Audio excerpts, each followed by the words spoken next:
এত টেস্ট করে তেঁতুলের টক আমড়ার স্বাদ আর শুকনা মরিচের ঝালের যে কিক, এই কিক যদি মিশ্রিত হয়ে আপনার মুখে পড়ে তাহলে আপনার মুখ থেকে সাউন্ডটা আসবেই আসবে। সো গাইস, আসসালামু আলাইকুম, welcome to our new video. এই ভিডিওতে আপনাদেরকে আমরা একটা কড়া রেসিপি দেখাবো। এই গরমের দিনে যদি একটু টক মিষ্টির স্বাদের আচার খাইতে পারেন তাহলে জিনিসটা মন্দ হয় না। সো গাইস, প্রথমেই যে জিনিসটা লাগবে সেই জিনিসটা হচ্ছে আমড়া। আর আমড়াগুলা ভালো করে পানিতে ধুইয়া সেটাকে কি করে নিতে হবে, সুলা নিতে হবে। সো সুলাসুলি কাজ রানা ভাই খুব ভালোই পারে। তারপর এই আমড়াগুলা ভালো করে, এটা কি বলে, এরকম আমরা যে দেখতেছেন যেরকম একদম স্লাইস স্লাইস করতেছি, এরকম স্লাইস করে ফেলবেন। তো এরকম টাইপের ভর্তা মানুষ কম খায়, কিন্তু এটা বেশ মজাদার এবং কি খুবই টেস্টি ইয়াম্মি একটা ভর্তা। কি রে কি আমনে ভর্তা বানাই দিছস না কে? আগে খাইছস কেমনে?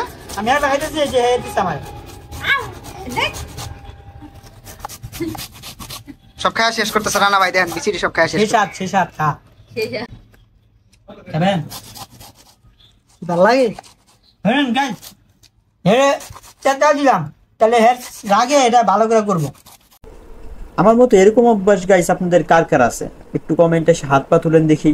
যাই হোক গাইস, তারপর আমাদের মোটামুটি এরকম কুচি কুচি করা শেষ হয়ে যাওয়ার পর আমরা প্রথমেই দিয়ে দিব তেঁতুল। তেঁতুলগুলা আপনারা কিরকম টক খাবেন সেই উপর ভিত্তি করে তেঁতুল দিয়ে দিবেন। তেঁতুলগুলো আমরা দিয়ে দিলাম। তারপর লবণ দিয়ে দিবেন। লবণের পর হচ্ছে যদি থাকে তাহলে বিট লবণ দিয়ে দিতে পারেন, এটা টেস্টটাকে খুবই ইনহ্যান্স করে। তারপর হচ্ছে শুকনা মরিচের মরিচের যে গুঁড়োটা আছে, মরিচের গুঁড়ো দিতে পারেন অল্প করে। তারপর শুকনা মরিচটা একটু বেশি দিবেন, তাহলে শুকনা মরিচের কিকটা কিন্তু জোস লাগে আচারের মধ্যে। তারপর শুকনা মরিচ এগুলা নিয়ে তারপর যদি চান তাহলে একটু সরিষার তেল দিতে পারেন, তবে আমরা মনে ছিল না সেজন্য দেই নেই। যদি একটু মিষ্টি করতে চান তাহলে একটু চিনিও দিতে পারেন, যেটা আমরা অফ ক্যামেরায় দিয়েছিলাম। চিনি দিলে বেশ ভালোই লাগে, টক মিষ্টি একটা সেই স্বাদ পাওয়া যায়।